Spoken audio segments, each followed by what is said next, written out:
introduction to one of my favorite people on earth, Mr. Stephen Oliver, who is with the Advisor Marketing Podcast. Now, Stephen is a true maverick, and I mean that in every sense of the word. Not only in our business, but I have to tell you, his clients universally love him, and they grow at rates that they wouldn't believe it's possible.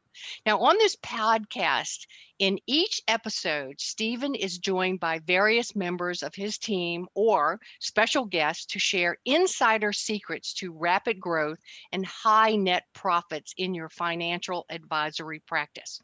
So I just want you to know you're in for a wild ride, new information, and a lot of exciting new future because of Stephen Oliver. So our topic next is, and this is Dan Kennedy's comment about financial advisors, is they're all like that Weeds song, Little Houses, right? Little houses all in a row, ticky-tacky, all the same. And, you know, I stole from Tim Ferriss.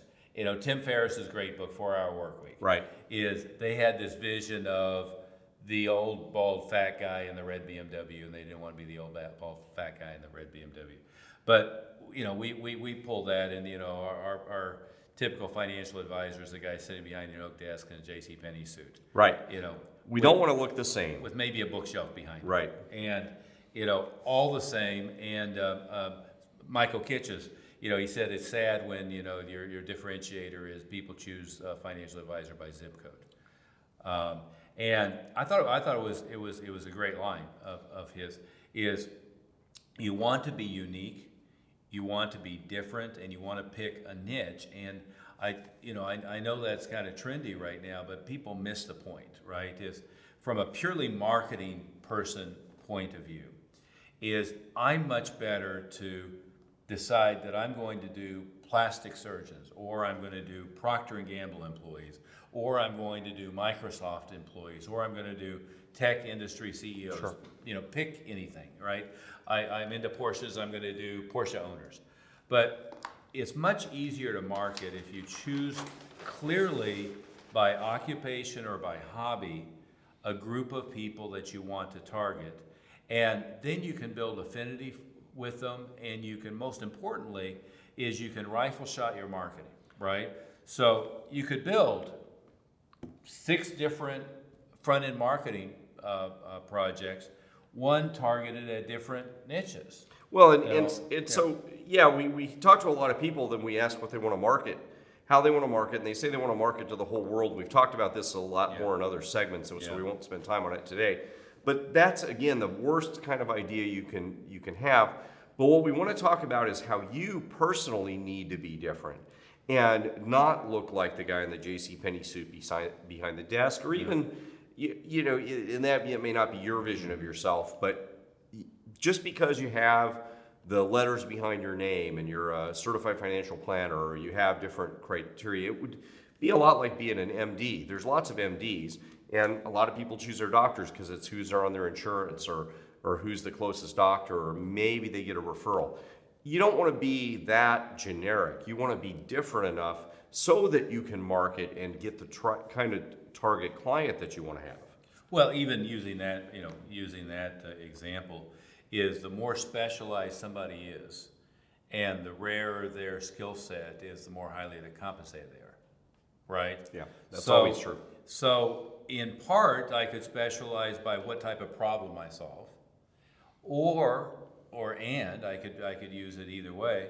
I could specialize by I only work with people, or I primarily work with people in this particular profession, right? Or that work in this particular company, and it doesn't have to be only, but I can become the person that's the go-to, that's the specialist for that particular group, right? So if I lived in Seattle, it would be a natural to be the expert on Amazon's retirement plan and planning, or the expert on Microsoft's, or I can go the other way and differentiate by like who I am. But there's all kinds of, in really probably both, right? Yeah, and imagine you went to somebody who did financial planning and you wanted to get some help for yourself and you were an Amazon executive or an Amazon employee, and they said, oh yeah, I specialize in working with Amazon retirement plans, you'd feel really comfortable. But imagine you went to somebody and they say, oh yeah, I can work with Amazon retirement plans. I work with all kinds of retirement plans. I work with everybody. You might feel okay about that, but I'm going to feel less comfortable about that guy, even if he says, oh, I'm an expert in all of them. That doesn't make me feel as comfortable. Again, using the doctor example, if you say, well, I've got carpal tunnel, problems. Oh, I'm a surgeon in all kinds of different things. I can work on your carpal tunnel surgery. I have back problems. I'm a surgeon in all kinds of things. I can work on your back. You'd never go to that surgeon. See, it doesn't make you feel comfortable. So the more, when we think about specialization and building authority and also building some uniqueness about yourself, those three things go together and it can make you very powerful and strong in building a much bigger market. Yeah. Well, we have a mutual friend, David Phelps, and he's does finances for doctors and specifically for dentists. And he has a very clear avatar dentist that he's targeting.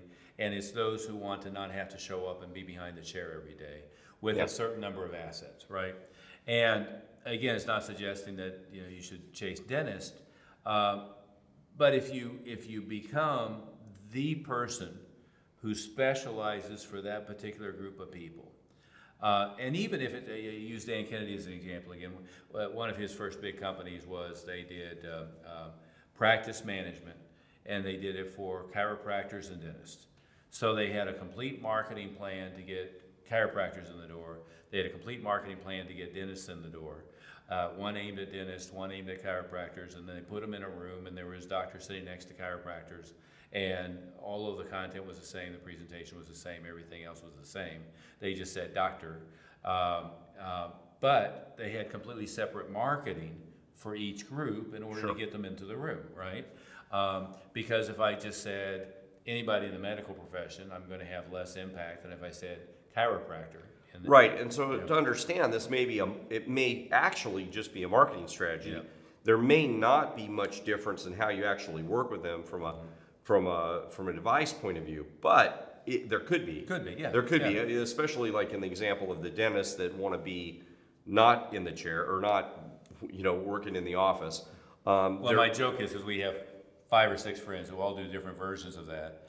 My joke is there anybody really who's a dentist who wants to be a dentist? Yeah, it sounds like they don't, right? Well, one of them was selling a dental hygienist school to them. Another one was doing some other investment planning to get them out of. David is doing real estate with them. It's like, and that would be one where you're actually doing something different for that group, but it may or may not be that. The first part of this, though, is be the expert. So be the expert in the field that you want to be the expert in. And how do you do that? Well, so there's a lot of ways that you do that. One is how your marketing looks. The other is build some authority in that area. Yeah. Well, another example is we have 2 friends. One of them, his specialty is in showing people how to basically position their business to be sold and sell their business, and how to position the finances to do that effectively and in the right tax situation and so forth. Another one whose specialty is people who just sold their business and teaching them how to hold on to the money and not spend it on a new Lamborghini and trophy bride and one thing or another, right? But that's a targetable audience. It's a business owner at a certain revenue level, at a certain age level, that can be positioned to sell, and then getting to those people to manage their assets when they. And by the way, the second one is people who just sold a business at $20 million and up. So his average assets under management that he's inheriting at the point of sale is Peter just did a deal that was $22 million. Well, that was the same deal. Guy sold his business, the check came in, and now it's new assets under management in one fell swoop. But it's figuring out how to target, and by the way, both of them are, no matter what else they do, one's a specialist in showing you how to position and sell your business and deal with the financial impact. The other one is a specialist in dealing with the financial windfall that you came up with and how to position yourself to be set for life with it. Yeah, and what this does is it gives you this expands your business. Yeah. So don't think of this when you specialize.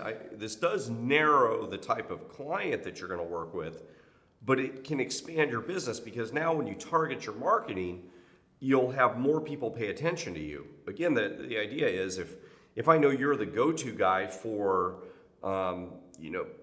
divorced women age 45 to 55. Recently divorced women age 45 to 55 that are trying to figure out how to rebuild their retirement plan. I'm going to pay attention to that marketing now if I'm in that group, or dentists in this example, or that you have 100 dentists that you're working exactly. with.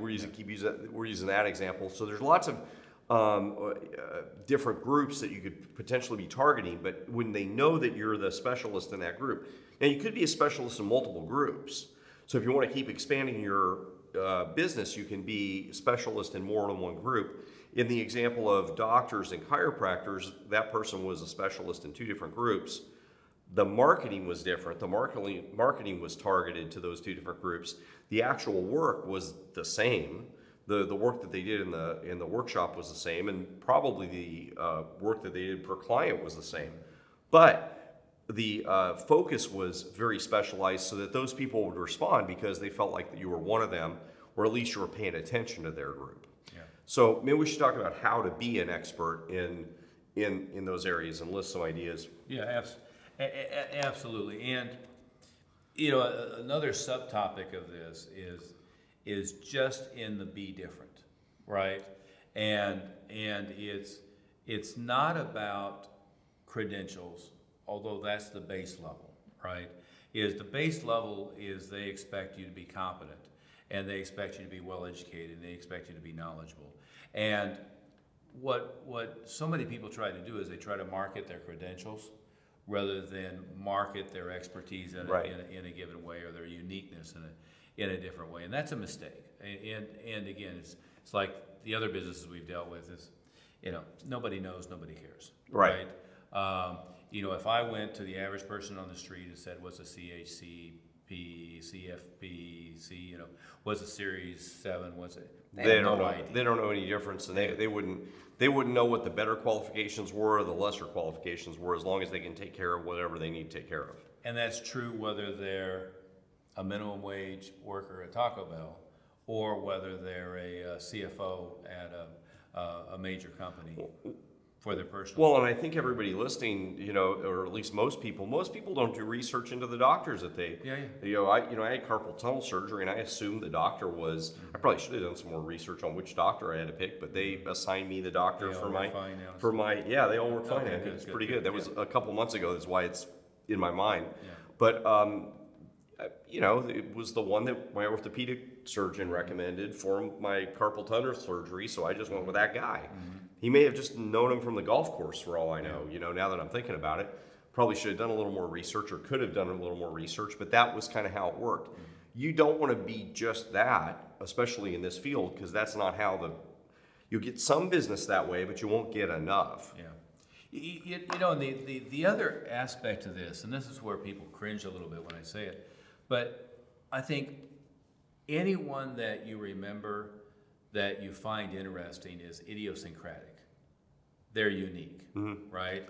And oftentimes, especially, with wealth managers, financial planners, it's almost like you're trying not to be. It's you want to be looking conservative and dress conservative and everything, and that's Don't fine. piss anybody off. Yeah, don't be controversial.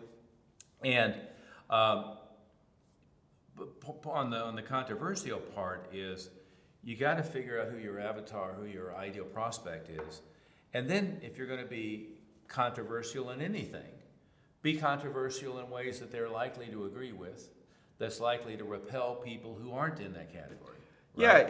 Yeah, that's a good point. Yeah. I mean, if you're going to be working with a group that tends to be more liberal, it might be okay to then be talking about those kind of subjects, or more conservative talking about those kind of subjects. That'd be perfectly okay. And I'm not telling you to be,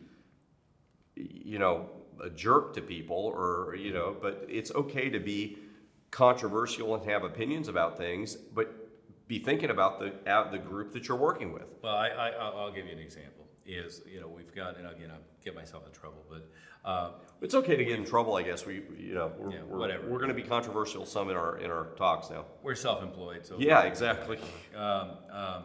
But I've gone through, I don't know, 3,000-4,000 LinkedIn profiles of financial advisors, and one thing that's common now in LinkedIn is they let you do the background, and so a whole bunch of them have the rainbow thing with the Black Lives Matter Right. fist, right? Well, if I'm targeting somebody in, let's say I'm targeting San Francisco and I'm targeting professors, at Berkeley. Well, great. Perfect. Yeah, Absolutely that's exactly perfect, right. Yeah. Right? However, I'm from Tulsa. If I'm in Tulsa and I'm targeting 55-year-old dentist, it's not going to help you. Right. Right? Right. And what I want to do is I want to choose that stuff based upon what is going to, and in Tulsa, I would have wanted to be, in the congregation of the First Baptist Church, and I would have wanted to have beliefs and that's not saying you should not be according to your values or live according to your values. Nobody's saying that. Don't join the church because if you're a different religion, don't join the other religion because it's going to get you more business. Well, I mean, you know how my mouth is. If I went and targeted the professors at Berkeley, they would all be ready to, hang me up on, burn me at the stake pretty quick, right? Yeah. But be consistent, yeah. but also don't be afraid. Don't be fearful of being controversial and saying what you think.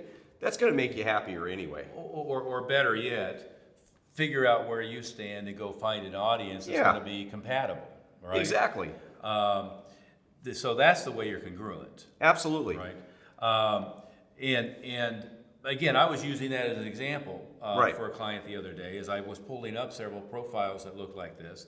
But I also pulled up some that said they were targeting people that were incompatible with what they were doing. I sent you that one about the, Yeah, right.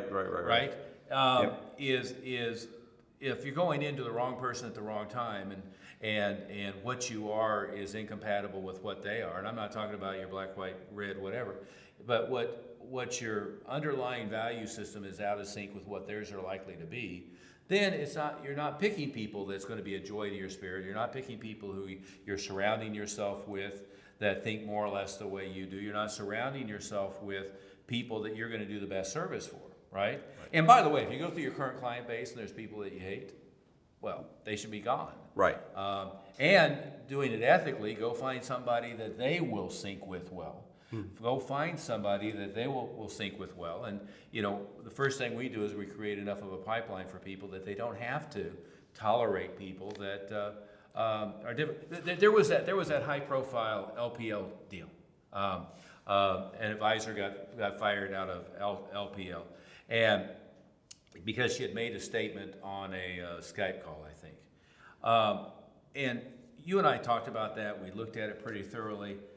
But my reaction after it was all said and done was, if that individual advisor felt like she had clients. It's Lee Milt here, and I'm delighted to interrupt you today and let you know that I've been working with Stephen Oliver for 10 or 15 years now. He's a great guy. I love all the research that he does.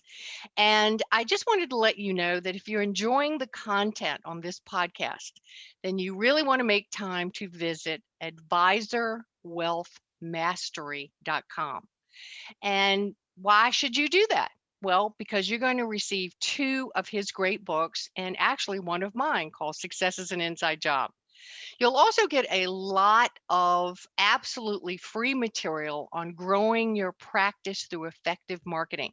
So again, take the time to go to advisorwealthmastery.com. That were going to be offended by somebody who was a different color than they were or whatever it might be. She might have wanted to get better clients, right? Might have wanted to get different clients. And to me, it was symbolic of somebody who wasn't particularly good at targeting a client base that she was going to feel comfortable with. My other business, I fired a bunch of clients with problems like that, right? So you've got to target and be consistent with who you are and go find an audience that you're going to click with. And the biggest mistake is not looking for an audience that you're going to click with And, you know, we had the conversation yesterday, you know, several advisors whose closing ratio wasn't very good. But they were talking with people who, you know, they didn't speak the same language. They weren't even in the same universe, right? So you want to go, that's part of being idiosyncratic, of being controversial, of finding a niche, is find people you'll be able to speak their language. Yeah, again, we're not telling anybody if you somehow want to be with, like you said, marketing in Tulsa, and most people in Tulsa are part of the Baptist church, but you're not Baptist. You know, we're not telling you have to go join Yeah, don't that convert. church. Don't Yeah, convert. don't. We're not telling you have to do something like that. But it's okay to be controversial. It's okay to be yourself, and be thinking about that when you pick the avatar, or the persona, or the demographics that you're going to work with, because the demographics you're going to work with should be a group of people that you like working with. And you know, for most of you guys that we talk to, it's so common. Well, who do you want to work with? Well, I want to work with 55 and up people that are going to retire that have a lot of money. It's a pretty broad group, you know. I mean, it's okay, sure, you know. Yeah, is it widows? Is it single women? Is it married couples? Is it divorcees? Is it professional background? Is it managerial background?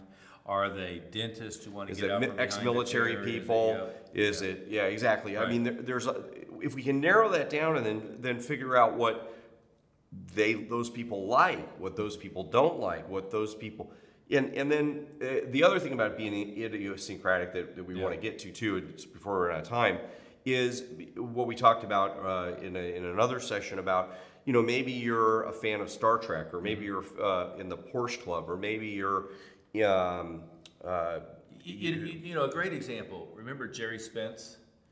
Very high profile. Oh yeah, the guy with the he wore the suede jacket and looked like the cowboy jacket with the ruffles and stuff.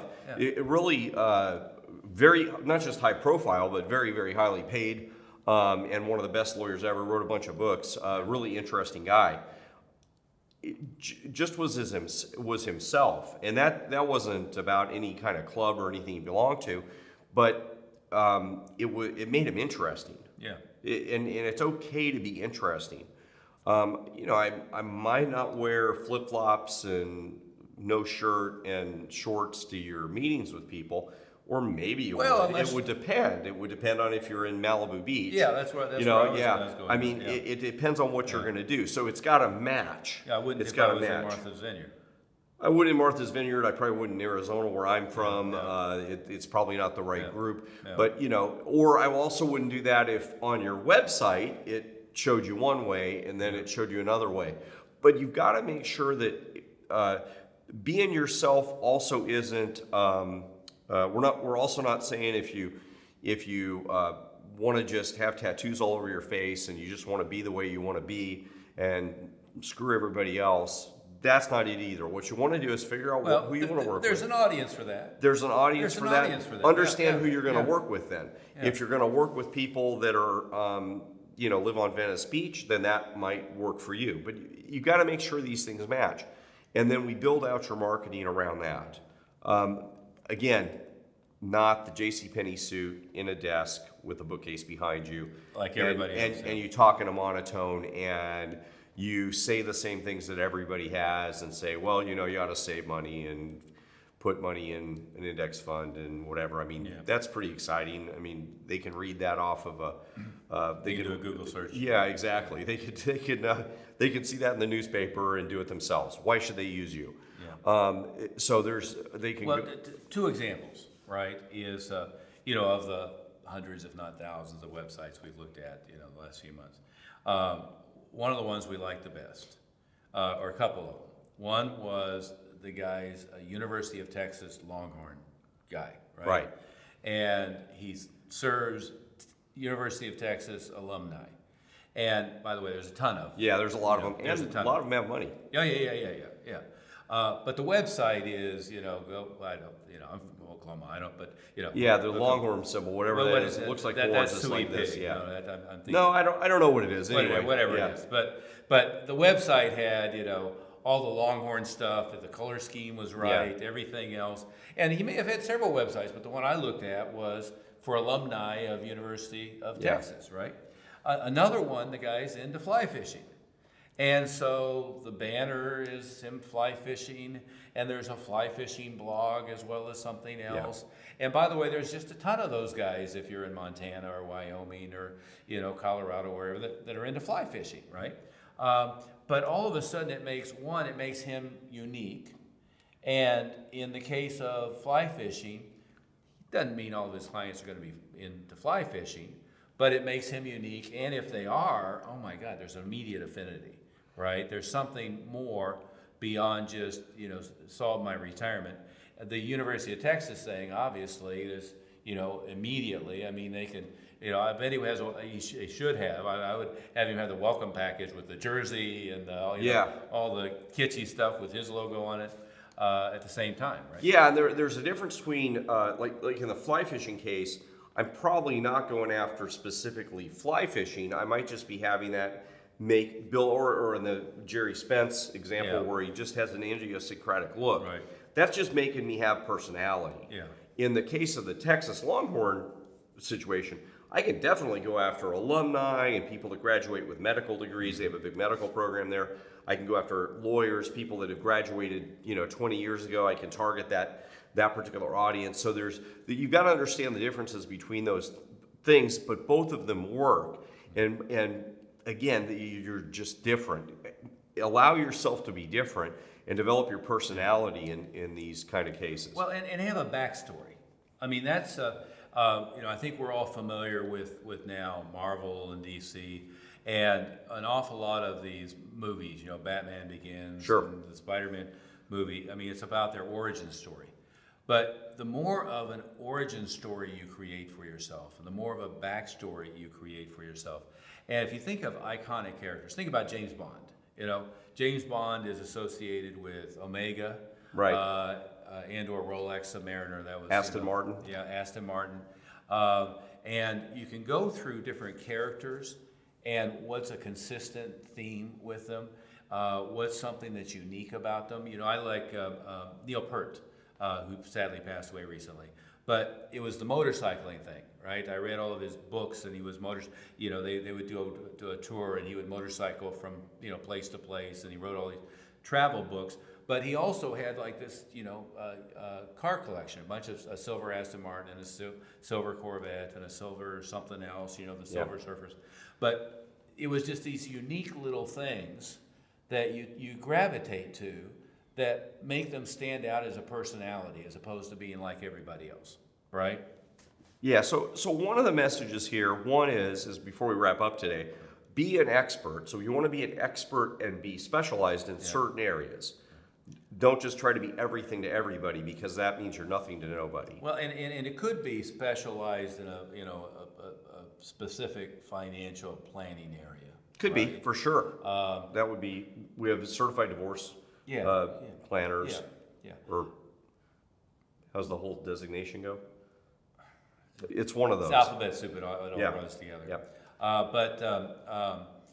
But it could also mean that you're the person for plastic surgeons, or you're the person for Microsoft executives, or you're the person for, you want to pick a big enough niche that's worth messing with, right? It was like we put together the person for martial arts schools, right? Right. So with the unique needs, the argument is, the unique needs and situations, and in their case, they're never going to sell their business. They're never going to have a windfall there. So, they've got to, create wealth from their income stream. Sure. But you want to pick a group, which was the most unlikely one, right? That created a lot of business. But you want to create a group of people that you're going to be the expert in what they are, right? Or you have such affinity for them, University of Texas, that you're like one of them, and they feel comfortable because they're in your club and they're in the club already, and they want to affiliate with you. So there's specialization expertise and specialization affinity. Yeah. And being opinionated, assuming that you've chosen your avatar client to be congruent with you, and there is having things that are unique and memorable, right? Having things about you that are different from everybody else. Is, and it could be, if you're into classic Corvettes, well, I mean, don't have that just be your hidden hobby. Put them on your website. Have the club, market the Corvette club. Be at the Corvette shows. Be somebody at it, and not just to go to the Corvette shows and try to walk up to people. Hey, I'm a financial planner, or whatever. Be actually active in the events, and you can have events at the events where you can talk to them about what you really do. Yeah. And that's what we help you with, is how to turn these into real productive things, not just make them something about you, but turn these into real productive events. But that's a different. Well, and if you're doing meetings by Zoom, think of what your background is. Our Star Wars guy, first thing I said is, well, move your video meeting room into the room with all your Star Wars crap, right? And have that be like everything they see is the Star Wars thing, and you'll be unique. You'll have, and by the way, there's a lot of Star Wars fans, and some of them are going to immediately affiliate with you because of that. Otherwise, you're just unique. You have this expertise, but also you're into this. And well, especially in today's day and age with Zoom, everybody's background's the same, everything's the same. So you want to have something that makes a difference. Especially they're using the stupid virtual backgrounds with no green screen, and then their hands disappear, and it looks fake. And so you're trying to pitch somebody on how trustworthy you are with the video impression is, I have this completely fake thing. Yeah. And I couldn't even spring for like a We've seen a lot of bad stuff in the backgrounds of people's meetings, believe us. Well, they have the tropical island and the water little. Well, I'm saying not on their virtual backgrounds. We've seen a lot of scary things in people's backgrounds. We've seen enough. We've talked to enough people in the last few months. Yeah, or their office. But on that note, is just as a reminder, pick a very specific group of people you're going to target, and preferably one where you can be the only or a very small number of people who specialize in that group of people. And look at what your existing hobbies, interests, connections, ties are, and be the person that wears that on their sleeve. And it doesn't matter really how nerdy it is. If you're into model trains, great.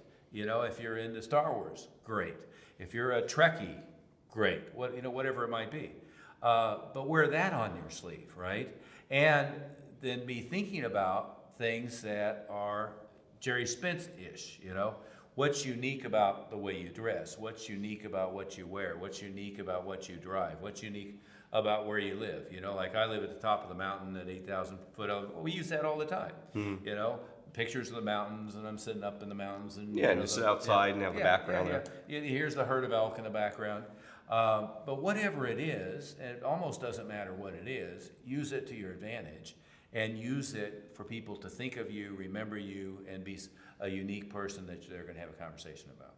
Yeah, that's important. Yeah. On that note, we should call it a day. Yeah, make sure you follow that idea, and we'll see you at the next thing that we work with you on. Yeah.